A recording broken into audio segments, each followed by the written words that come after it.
Hi, Eric Gibaud, Gibaud.com, and today I'm going to present you a microphone, the Comica VM20. Let's start. For me, sound in video is a real nightmare. It's always a problem where you have too much noise, not enough silence or whatever, or it's windy. Like right now I'm outside, it's windy.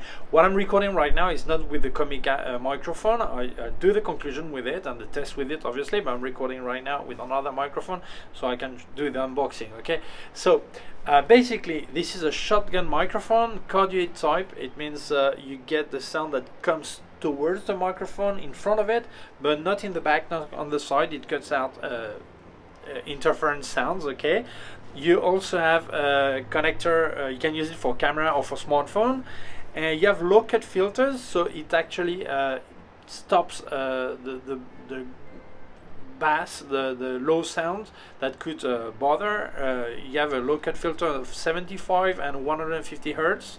You have a gain button. You can actually continuous gain button to get gain more power. I don't know, you call it power, sound, decibel, whatever. Okay, you have a battery level indicator. You have a USB-C connector to charge it, and the battery lasts 60 hours of continuous recording, so this is really great. And then you have cables that come with it, the TRS to connect to a camera, or TRRS to connect to a smartphone. And it's also prepared for XLR, but no cable is included for the XLR, but normally people use XLR, they have cable like this, they're more pro, okay, so they have that kind of things. Okay, it's metal construction, and you have all the accessories I'm going to show you right now. So I'm going to do some unboxing, so have a look at it, and then we'll do some testing, and I'll record the conclusion with the Comica microphone, so you have an idea of how it sounds and everything. Okay, so let's carry on. So let's have a look at the box. Okay, what's important is what's in the box. Here you get a case that protects the microphone, so if you open it, you will find first obviously the microphone, as you can see, shotgun, and here you have the gain control. It's continuous rotation. Okay, then you switch it on, keeping pressed this switch. Okay, here you have the battery level with a small screen. It's full right now. Here you have the button to activate the 75 or 150 hertz filter. Here you have the connector to put the cable to connect to your camera or to your smartphone, and here you have the USB connector to charge it. Okay, so I remind you, 60 hours continuous recording. This is massive. Okay, then you have this small foam to put on it. This is normally when you're indoor you would use that, or no wind at all. Then you have this mount to put on your camera or on a tripod or whatever you use, a stand for your microphone, whatever. It's important to use it because it will avoid that shakes are heard on the microphone. Okay, so it's really important to use that. Then you have this dead cat, horrible name for that, wind muff. Okay, that will stop the sound of the wind. Then you have here some instruction and information and guarantee, and then you have the cables that are here. You have the USB cable, the TRS to connect to a camera, and the TRRS to connect to a smartphone. Okay, so that's really simple, easy. So now is the sound of the microphone. This is not the official test, but I connected it already. It's connected to an iPhone 12 Pro Max. Obviously you can connect to camera, it works, it's fine, but I wanted to do the test as I really record myself my own videos. Okay, I've put connecting lighting connector to have the cable that's provided connected to the iPhone, so it's possible. And now I'm going to do some tests, so you have an idea of how it works. Okay, so outside test with dead cat to stop the wind. It's quite windy. Okay, it depends where the wind is coming from. Right now it's hitting the microphone in front, you know, it's cardioid, this microphone, so it normally cuts what's in the back. Okay, so I'm turn around to see the difference with wind in front of it or in the back. Right now it's hitting the microphone, and then we test. Okay, let's see the difference. I've got no filter on, and now I'm going to do some testing with the 75 Hz and the 150 Hz filter. Same test with the 75 Hz low cut filter on. I turn around, so it depends on the wind, how it hits the microphone, the noise it makes. My arm is a bit tired right now. I hope you're not seasick because I turn around. I am, okay. Quite windy right now. I don't know if the wind is really easy to hear. I'm not sure. Okay. Now I'm going to test with 150 Hz. Same test with 150 Hz low cut filter on. I turn around. Obviously, normally I would not be turning around like this. I would orient the microphone the best way, the way I prefer. Okay. Now there's some wind coming in, so let's compare. I'm almost seasick right now because of turning around, but at least it gives you an idea of how it picks up the sound, all this. Okay, let's see. Oh, some wind coming in. Okay, so it gives us an idea. Okay, so I've put the microphone a bit lower, not to have any wind or not much wind hitting it. I don't know what you think. If the sound is fine or not. Okay, and now the 75 Hz low cut filter. So maybe it sounds better because you do hear some the noise of the wind around. Okay, so I don't know if it cuts it.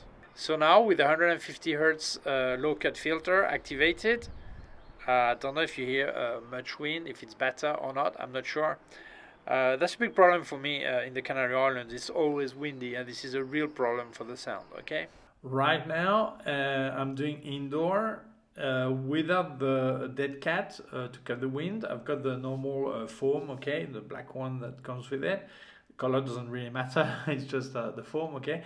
And I've got no filter on, and there's a bit of echo here, reverb, the place where I am. But you know, I record at any place, so it's okay for me to be able to try this microphone in many situations. Obviously, more situation would give a better idea, okay, but I've got no post-production on the sound, so you can hear directly how I get it, okay? Now with the low-cut filter, 75 Hz, it gives you an idea if it cuts a lot my voice or low sound. I'm not sure. This is a low-cut filter, but it gives you an idea to see the difference, to hear the difference, and it gives maybe some less reverb. I'm not sure. Now with the 150 Hz low cut filter activated, I'm not sure it takes out some reverb, if there is or not. I'm not sure.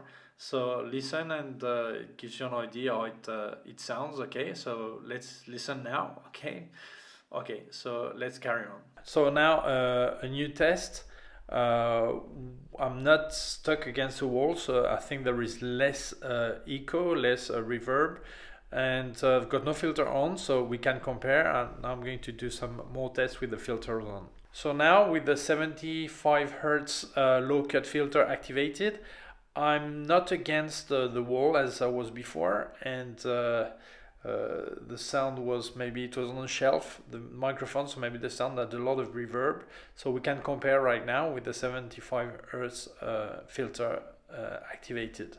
So now with the 150 Hz low cut filter activated, same place. For me, the sound on video is something really hard to get right.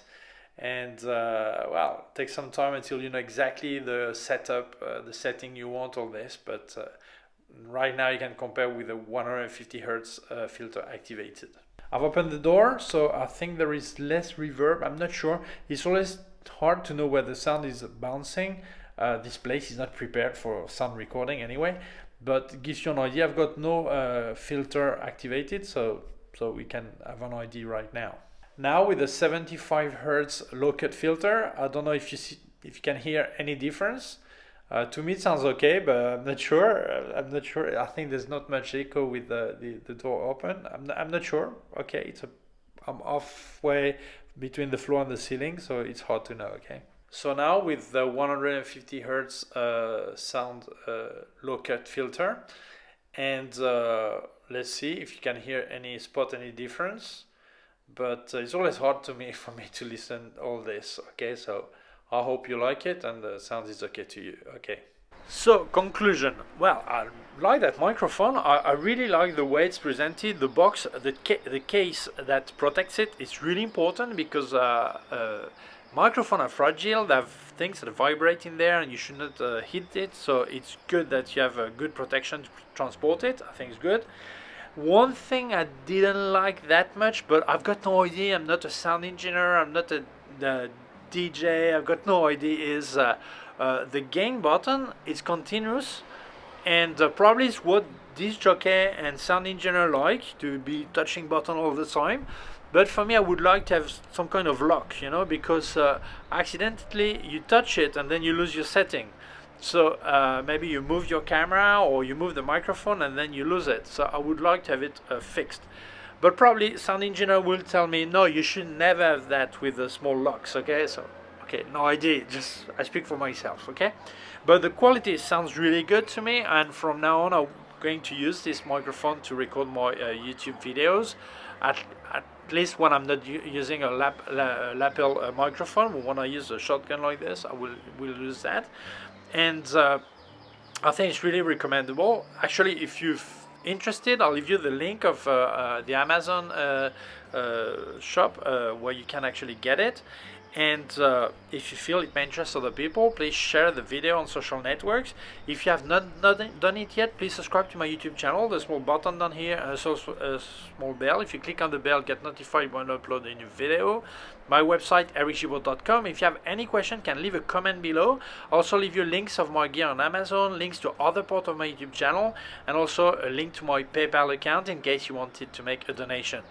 Thank you very much. Please take care of yourself and see you soon. Bye.